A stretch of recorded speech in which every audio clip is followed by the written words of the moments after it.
Jika kamu suka video ini, jangan lupa beri like dan subscribe. Jangan lupa tanda lonceng.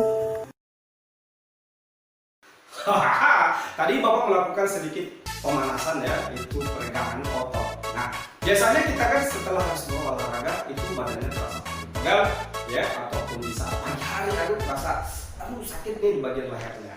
Kenapa bisa terjadi demikian?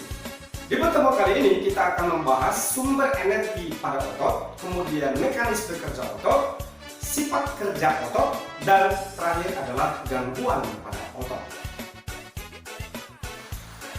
Materi lanjutannya yang ketiga, sumber energi pada otot. Sumber energi awal yang dilakukan otot saat berkontraksi diperoleh dari ATP, yaitu adenosin trifosfat, merupakan jenis protein yang berenergi tinggi dan siap pakai. Akan tetapi ATP ini cepat terurai di dalam jaringan ataupun sel, itu berkisar sekitar 5 detik saja, di mana ATP ini akan terurai menjadi ADP atau adenosin difosfat dan melepaskan satu atom fosfat dan menghasilkan energi.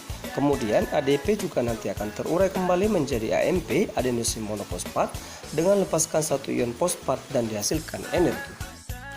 Sumber energi berikutnya diperoleh dari sistem glikogen menghasilkan asam laktat, di mana energi tersebut berasal dari otot saat melakukan relaksasi atau fase anaerob dengan menggunakan oksigen. Fase ini dapat kita peroleh yakni pada saat kita melakukan proses bernapas. Seperti yang kita ketahui bahwasannya glukosa yang menumpuk di dalam otot nanti akan disebut sebagai glikogen. Glikogen tersebut juga merupakan sumber energi bagi otot ataupun bagi tubuh. Apabila kadar glukosa itu menurun, biasanya nanti akan buat kita merasa lapar dan glikogen siap untuk dipakai. Tahapan penguraian glikogen itu memasuki fase laktasinogen, yakni akan menghasilkan glukosa dan asam laktat. Dan penguraian selanjutnya dia akan menghasilkan karbon dioksida dan uap air dan dihasilkan energi. Jika energi untuk kegiatan otot secara aerob tidak mencukupi, proses glikolisis dipercepat dalam pembentukan asam laktat tersebut. Nanti diuraikan menjadi asam perupat tambah 2 NADH, akan dihasilkan 2 asam laktat dan 2 NADH. Asam laktat yang terbentuk dalam otot akan diuraikan menjadi karbon dioksida dan air. Setelah kegiatan otot berlangsung ataupun selesai, maka penguraian asam laktat memerlukan oksigen, sehingga asam laktat dan oksigen akan menghasilkan CO2 dan uap air. Peningkatan asam laktat ini di dalam otot nantinya akan menghambat proses bernapas, sehingga badan ataupun otot kita terasa pegal-pegal.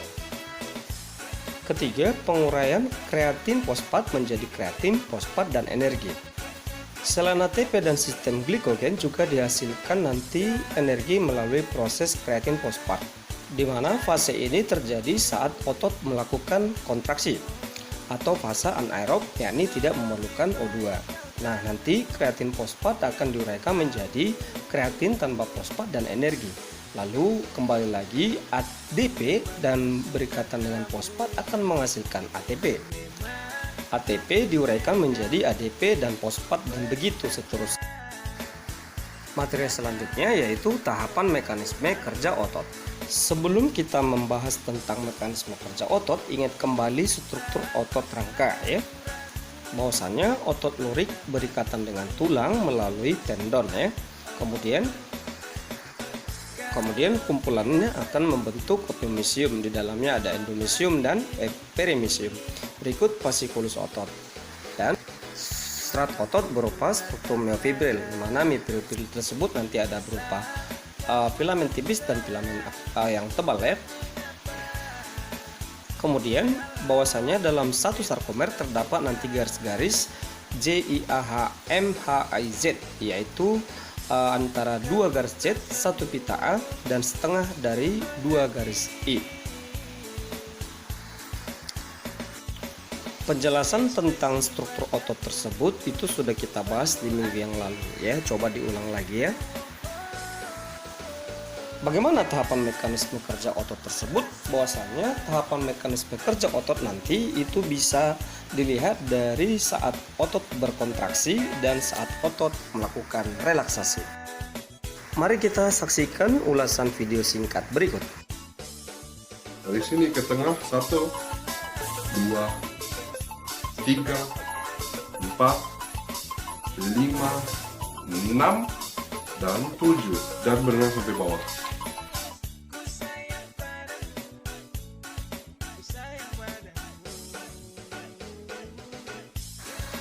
Ketika manusia mampu melakukan pergerakan karena adanya otot-otot rangka yang bekerja secara berpasangan, di mana salah satu otot akan bertindak sebagai fleksor dan otot lainnya bertindak sebagai ekstensor.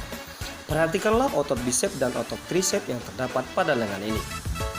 Pada saat melekukan lengan, maka otot bisep yang bertindak sebagai fleksor berkontraksi, sedangkan otot trisep yang bertindak sebagai ekstensor berelaksasi. Namun, pada saat lengan diluruskan, otot bisep mengalami relaksasi dan otot trisep akan mengalami kontraksi. Ketika otot mengalami kontraksi, maka otot tersebut akan menegang, memendek, dan bagian tengahnya menggembung. Sedangkan ketika otot berelaksasi, maka otot tersebut akan memanjang dan lebih pipih. Tahapan kontraksi otot.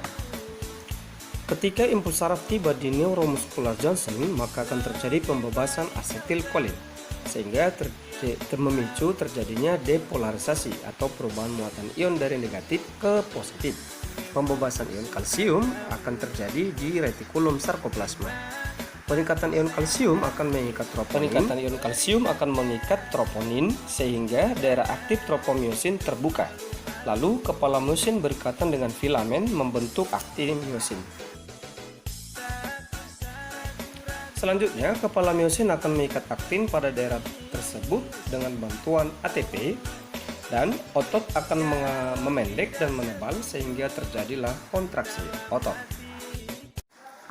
Secara ringkasnya, apabila rangsangan tiba di neuromuscular junction akan mengakibatkan pembebasan asetilkolin. Asetilkolin membebaskan ion kalsium dan ion kalsium menempel di troponin. Struktur troponin dan tropomyosin pun berubah. Lalu situs pengikatan aktin myosin pun terbuka dan terjadilah hidrolisis ATP, yakni menguraikan ATP menjadi ADP dan fosfat. Fosfat bebas akan mengaktifkan myosin dan terbentuklah aktin myosin. Lalu akan bergerak ke tengah sarkomer atau mendekati zona M yang nantinya akan menyebabkan kadar ion kalsium menurun. Tahapan relaksasi otot. Apabila tidak ada lagi terdapat potensial aksi lokal, maka ion kalsium dipompa kembali ke dalam retikulum sarkoplasma. Kompleks troponin tropomyosin bergeser kembali ke posisi menghambatnya sehingga aktin dan myosin tidak lagi berikatan di jembatan silang. Filamen tipis akan kembali ke posisi istirahatnya dan terjadilah relaksasi. Berikut ini skema daripada mekanisme kerja otot.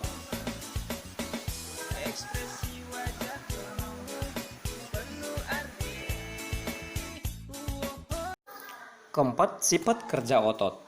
Untuk melakukan suatu gerakan diperlukan kerjasama lebih dari satu macam otot, paling sedikitnya 2 macam otot. Otot-otot tersebut dapat bekerja saling mendukung dan ada pula yang bekerja saling berlawanan. Ergonis Bapak contohkan yang pertama itu ada nanti gerakan mengangkat ke atas yaitu elevasi atau elevator, kemudian depresor ataupun gerakan untuk menurunkan. Lalu ada nanti untuk menengadah ya, supinator atau supinasi, kemudian menurunkan pronator. Untuk gerakan antagonis berikutnya ada nanti gerakan menjauhi badan seperti ini. Ini namanya aduksi, ya, pakai D. Aduksi berarti gerakan menjauhi dan mendekati. Mendekati berarti abduksi. Ya, ya, aduksi dengan abduksi. Selain menjauhi dan mendekati, juga ada prinsip yang meluruskan, ya. Meluruskan, ini lurus. Ya, meluruskan. Ini namanya ekstensor, lurus.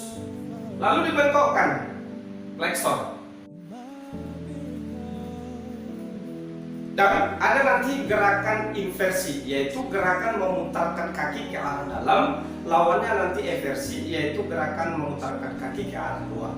Yang kedua, otot sinergis, yakni otot yang mendukung kerja satu sama lain sehingga dihasilkan gerakan satu arah. Contohnya nanti gerakan otot pronator teres dengan otot pronator quadratus yang memungkinkan adanya gerakan menengadah ataupun menelungkup pada telapak tangan, serta gerakan satu arah ya pada antara otot-otot tulang rusuk di saat kita bernapas. Selanjutnya, gangguan atau penyakit pada otot. Otot merupakan alat gerak aktif, di mana dengan adanya otot atau yang sering kita sebut daging, kita bisa melakukan aktivitas tubuh seperti berlari, jongkok, duduk, ataupun aktivitas yang lainnya. Apabila kita tidak merawat fungsi otot dengan baik, maka bisa akan menyebabkan penyakit tertentu ataupun adanya gangguan pada otot tersebut. Seperti apakah penyakit ataupun gangguan otot tersebut? Kita simak dulu ya. Ayo kita cari tahu sama-sama apa aja gangguan pada otot tersebut.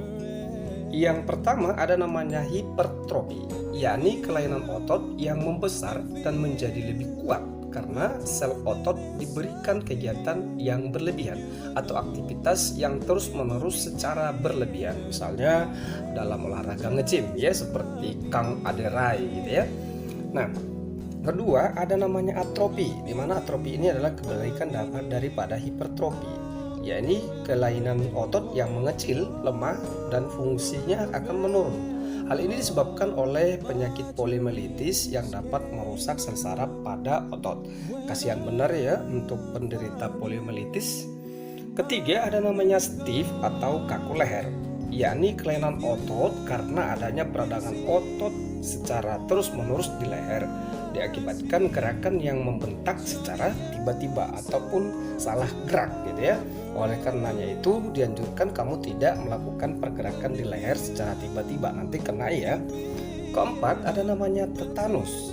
Tetanus ini merupakan infeksi bakteri yang menyerang otot dan dapat menyebabkan kelainan otot.